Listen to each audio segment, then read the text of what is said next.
They dragged him through the silver corridor, his feet scraping against the cold metal floor. Eli Grant's arms were tied behind his back with something that looked like light, but it burned like fire. The Drexari didn't speak as they pulled to him deeper into the alien ship. Their skin was dark green, like moss, and their eyes didn't blink. Their long fingers were cold and rough. Eli's breathing was slow, controlled. He didn't look left or right. He had already seen too much. It had been a scout for the United Earth Alliance. His job was simple: map the edge of Drexari space and get out unseen, but someone saw, or maybe they let him in. Now he was here, wounded, blood dried on his uniform, but still standing. They brought him into a bright white room. The lights above were too bright for human eyes. He didn't flinch. In the center of the room stood a Drexari, unlike the others, tall, wearing sharp silver armor. His forearms folded across his chest. His head tilted like he was curious or hungry. This was Sherval, the alien surgeon. He didn't heal, he studied. He opened bodies like books, and now he had a human on his table. Strap him, Sherval said in his cold language. Two Drexari assistants obeyed, locking Eli's wrists and ankles to a floating black table. The surface adjusted to his body like liquid steel. Eli said nothing. The surgeon walked close, studying the human face. Strange, no tears, no shaking. Eli's lips moved slightly, but he didn't speak. The translator drone hovered above. Sherval looked up. Activate. The drone's voice crackled. Subject human, male, heart rate steady, pain index unclear. Sherval turned to his tools, long blades, glowing wires, scanners, lasers. You are not the first species we've tested, Sherval said, walking slowly around the table. The Sarin begged. The Talari screamed. Even the crest broke. Eli blinked slowly, his face calm. You don't look afraid. Sherval picked up a thin glowing scalpel. The room went silent. Even the assistants stepped back. I'm going to cut deep. If you want to scream, now is your chance. Eli stared at the ceiling. The lights above buzzed softly. He said nothing. The scalpel moved. Eli's skin opened. Blood slowly ran down his side. His muscles tensed for a second, then relaxed again. No scream, no cry, no sound, just a faint smile. Xirvel paused. Pain. You should feel it. Eli's eyes shifted to the surgeon. He didn't speak yet. Sherval cut again, deeper, this time across the rib, a place known to trigger pain reflexes. Eli's fingers twitched slightly, his jaw moved, but again no scream, just breathing. Calm, measured. The assistants looked at each other. One whispered, "Is it broken?" "Impossible," said the other. "Its nerves are active." Sherval leaned close. "Why don't you scream?" Eli finally turned his head slowly toward him. His voice was low, steady. "Didn't want to scare you." The words hit the room like a thunderclap. The assistant stopped moving. Even the translator drone paused. Sherval blinked. "What did you say?" Eli's eyes were still locked onto the surgeon. "You don't know what my scream sounds like." Silence filled the room. Sherval stepped back. He wasn't sure if it was a joke or a warning. "Humans hide things," he said quietly, "even in pain." Eli gave a small shrug. "We were made in fire, taught by war, trained to keep quiet when it matters." One of the assistants tapped on the scanner. "The subject's brain is active. High stress, but no pain signals are reaching the surface. This is unnatural." Sherval narrowed his eyes. "Or it's the next step in evolution." He leaned close to Eli again. "I will find your secret." Eli smiled again. Blood still ran from the cuts. His voice was softer now. "You already did. You're afraid of it." The surgeon turned away quickly, his face unreadable. The assistants didn't speak again. Somewhere in the dark corridors of the ship, alarms began to ring. A message was being sent as human is different, and back on Earth, far away from the stars. The Human Council already knew. They had chosen Eli for this mission not because he would scream, but because he wouldn't. And now the Drexari were learning what silence truly meant. Xirvel watched the human for hours. The blood had been cleaned, the wounds stitched by machines, but the smile was still there. Eli Grant hadn't said a word since the whisper that shook the room. "Didn't want to scare you." Now he lay still, eyes half open, calm, like he was resting in his own bed back on Earth. The Drexari surgeon paced the lab, his hands behind his back. The assistants stayed silent, afraid to speak. No one wanted to say it out loud, but they were all thinking the same thing. Something is wrong with this human. Xirvel finally stopped near the black table. He looked at the glowing data screen beside Eli. Heart rate, normal. Cortisol levels, high. Nerve response, minimal. Pain signals, silent. It didn't make sense. "Play back the audio," Sherval said. The translator drone played Eli's whisper again. "Didn't want to scare you." Sherval's face twitched. "He's mocking us." "No one," assistant said quietly. "He's warning us." They all turned to her. She lowered her eyes. "Sorry." "Hi, surgeon." Sherval said nothing for a while. Then he turned to the other assistant. "Bring the memory puller." The assistant hesitated. "Sir, the memory puller is," I said. "Bring it." The assistant rushed out. The room stayed quiet except for the soft hum of the lights. Eli finally moved. He turned his head slowly and looked straight at Sherval. "You're afraid," he said softly. Xirvel stepped closer. I've cut open 10 species. I've seen bones melt and brains boil. I fear nothing. Eli smiled again. That's what makes this worse, he said. You think you don't fear anything, until you meet someone like me. Chervel clenched his fists. You're just a man. No, Eli said, his voice calm. I'm a message. Before Chervel could speak, the assistant returned with a large black case. He opened it to reveal a helmet-shaped device with sharp metal fingers. The memory puller, he said, voice shaky. Chervel took the device and moved toward Eli. This will let me see inside your mind, your memories, your fears. You won't like what you see, Eli warned. The Drexari leaned over him. We'll see. The helmet clicked into place on Eli's head. It hissed. The metal fingers reached toward his temples and locked in. The room darkened slightly as the puller activated. Lights blinked across its surface, then the screen above the table lit up. At first nothing, then a slow image appeared. Flames, cities burning, children hiding in bunkers, human soldiers walking through ruins with empty eyes. The assistants looked away. Then came the sound, voices screaming, explosions, the wind carrying ashes. But Eli's mind didn't stop there. The next memory appeared, a small boy in a metal shelter holding his mother's hand as she died beside him. Her body was cold, but the boy didn't cry. He just stared ahead. Then training camps, isolation chambers, no light, no sound, no food, just pain and silence. And finally, a moment. Eli, older now, sitting across a table, a voice speaking to him. One day, you'll be captured. When that day comes, don't speak, don't scream. Let them see what we're made of. The screen went black. The helmet powered down. Eli opened his eyes. Chervel looked shaken. One assistant was crying, the other stood frozen. Eli spoke quietly. Now you understand, Chervel whispered. You were built for this. No, Eli said. We were broken for this. Suddenly, a message flashed across the lab screens. New orders from High Command contain the human. Do not harm him further. Prepare for full biological scan. Human resilience may be evolutionary. Chervel turned pale. They didn't just fear the human now. They feared what he might become, and all he had done was smile. Eli Grant sat on the black table, still locked in place. His face was calm, but his body was tired. He hadn't slept. He hadn't eaten. His wounds were sealed, but not healed. Outside the lab window, the alien ship floated through deep, silent, dark. Inside the lab, the Drexari were no longer scientists. They were watchers, quiet, careful, fearful. After the memory puller showed Eli's past, no one dared to touch him. Even Chervel, the lead surgeon, had stayed silent for hours. He stood in a corner, staring at the data screen, his hands trembling slightly. The human hadn't screamed, not during the cutting, not during the mind scan, not once. And now, the real fear had begun to grow. They wondered, what else can this human survive? A group of Drexari scientists gathered in the room. Their leader, Commander Ruthcal, entered with heavy steps. Is it true? Ruthcal asked. This human showed no response to pain. Chervel didn't turn. He showed something worse than pain. Ruthcal frowned. What? Silence. Ruthcal walked closer to Eli.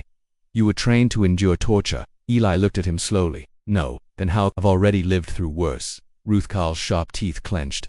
You haven't seen what we can do yet, Eli replied softly. Then show me. That one sentence changed everything. Ruthcal gave a nod. New orders were given. Increase the pain. Study his limits. Push him. Break him. Within minutes, machines were rolled in. They attached sharp-tipped wires to Eli's neck, his wrists, his chest. They used chemical burns on his skin. They injected something cold into his veins. It made most species scream within seconds. Eli's body twitched, but he didn't cry out. He gritted his teeth, closed his eyes. Still no scream. Then they brought out the neural speaker, long silver needle that pushed straight into the nerve center near the spine. Chervel looked at Eli one last time. You don't have to do this. Eli gave him the same quiet smile. You're the ones who have to watch. The needle went in. The machines beeped. The spike touched nerves that should have made any creature pass out. But Eli stayed awake. His eyes were wide open. A tear ran down one side of his face, but it wasn't from pain, it was from memory. He was remembering the past, the broken earth, the ruined cities, the sound of bombs, the smell of burning soil. What the Drexari didn't know was that Eli had suffered long before they found him. This pain was nothing. The machines buzzed louder. Alarms flashed red. Eli's brainwaves were off the charts. He should be screaming. One Drexari shouted. He should be unconscious. But Eli just whispered, You think this is pain? The room froze. Ruthcal stepped back. What are you? Eli looked at him. Human. They disconnected the machines. The scientists argued with each other. Some wanted to continue. Others said they should release him before something worse happened. Chervel was silent. He stared at Eli and asked, Why are you really here? Eli answered calmly, I was caught, or maybe I let you catch me. The room turned quiet again. What does that mean? Chervel asked. Eli's eyes darkened. It means I was sent to show you something, to teach you something. And what's that? Eli smiled slowly. That your greatest weapon means nothing when it meets something that refuses to break. Just then, one of the Drexari assistants collapsed. His skin turned pale. His breathing stopped. What happened to him? Ruthcal shouted. He touched the human's blood earlier. The other assistant said. Impossible, Ruthcal snapped. Human blood is non-toxic. Eli looked at the body. Sometimes it's not the blood that's toxic, it's the idea that comes with it. The lab fell silent again because suddenly they all felt it. Not fear of weapons, not fear of death, but fear of something much colder, a human who could endure anything and still smile back. The lab was colder now, not because the temperature had changed but because something else had. The air felt heavier. The Drexari no longer walked with pride. They moved carefully, slowly, like something invisible was watching them. Eli Grant still lay on the table, arms and legs strapped down. His body was damaged. His skin showed burns, bruises, and needle marks, but his face was calm, his eyes sharp, his smile unchanged. One assistant, Von Zell, had been the first to touch Eli's blood directly. He had collapsed moments later. Now he was in the medbase, silent, breathing shallow, mind frozen. His last word before falling unconscious was, "Fire stars, screaming gods." The other assistants didn't want to go near Eli now. Even Chervel, the chief surgeon, kept his distance. The Drexari command ordered one last test, something no species had ever survived. They brought in the memory flamer device forbidden by Drexari law, used only on the most dangerous beings. It didn't cut flesh, it didn't burn skin, it burned the mind. It forced the subject to live through their worst memory again and again until they broke. It was not pain from the outside, it was pain from the inside. Chervel stood in front of Eli. "Do you know what this is?" Eli looked at the sharp silver circle hovering in the air. "Another toy." "This is a mirror," Chervel said. "One that reflects your soul." Eli closed his eyes briefly. "Then be ready to see fire."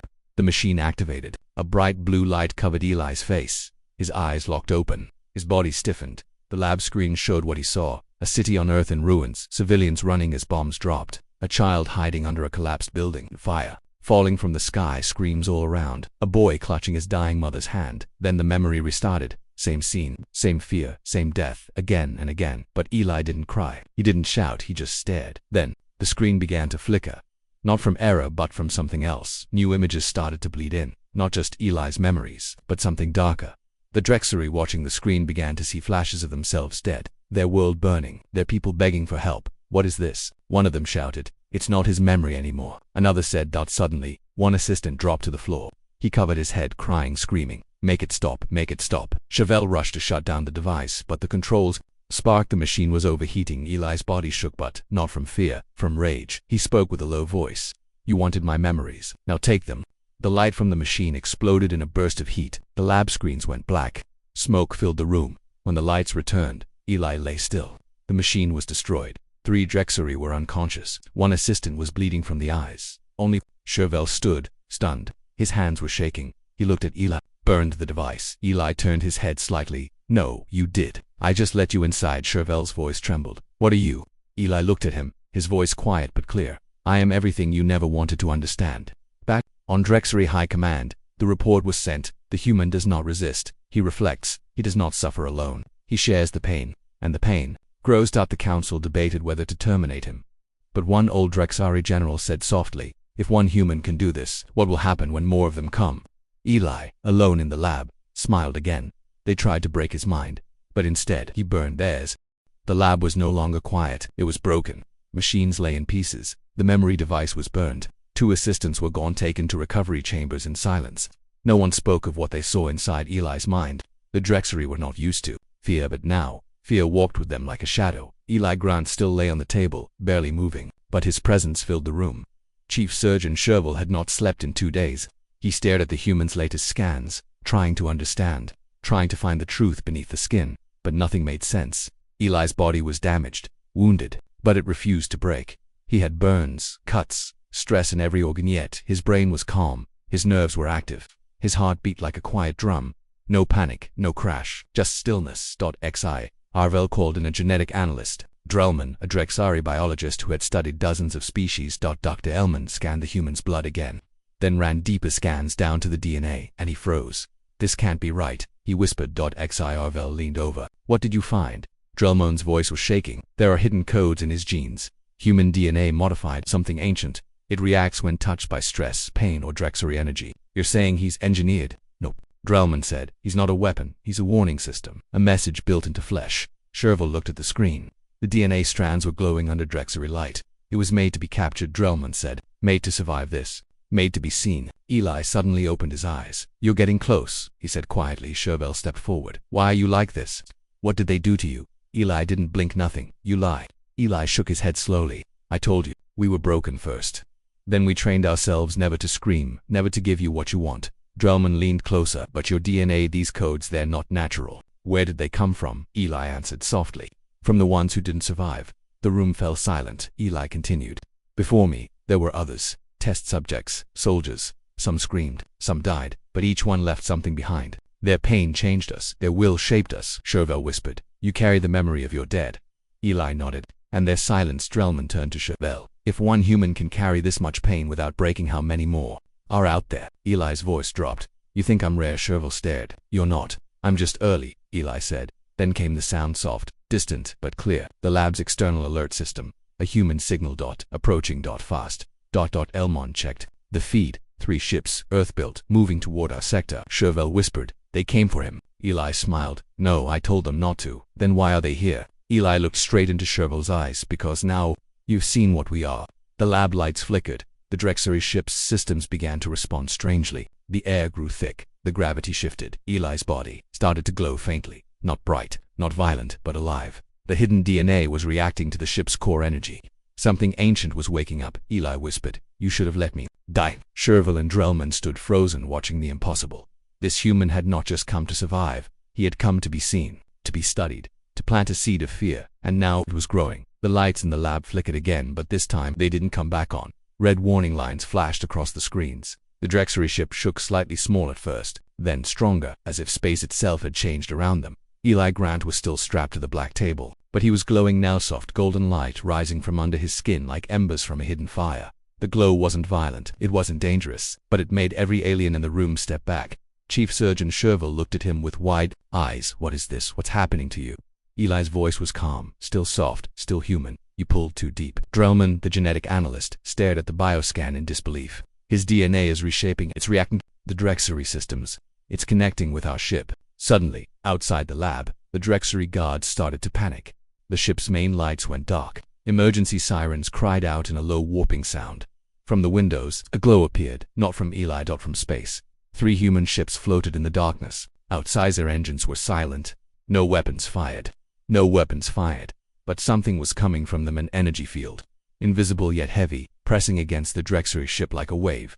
One Drexari shouted over the radio, their ships aren't firing, but our shields are collapsing. Another screamed, I can hear something. A sound. No, not a sound, a feeling. Sherville turned toward Eli. What are they doing? Eli's eyes were closed now, his voice barely a whisper. They're listening and waiting to see what you do next, Drellman gasped. This was never a rescue. Eli opened his eyes. No, this is the part where you break. The Drexari lab screens blinked again. Suddenly, all the recorded footage of Eli's silence under torture, his memories, the burning of the mind probe was gone. Deleted. Wiped from every backup. One file remained, a message. One sentence. He smiled, and we were never the same.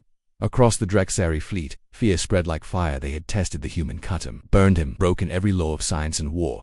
But he didn't scream, not once. And now, the silence was screaming back. Sherville looked around, sweat running down his cold skin. What do we do? What does your kind want from us? Eli slowly raised his head. His smile was not cruel, not proud, just sad. To be left alone. You should have listened the first time. Suddenly the ship's power surged. The straps, holding Eli, melted quietly into smoke. He stood up, weak but free. No one stopped him, not even XIR-VEL. Eli walked to the center of the lab. The human ships outside remained still, silent. Then Eli turned to the Drexari surgeon one last time. Now you've seen what we're made of. And he vanished, beamed away in a column of golden light, leaving the lab cold and empty. Silence returned, but it was not peace. Because now, the Drexari knew, humans didn't win wars with numbers. They didn't conquer with fire or weapons. They simply refused to break. And that silence was louder than any scream ever could be.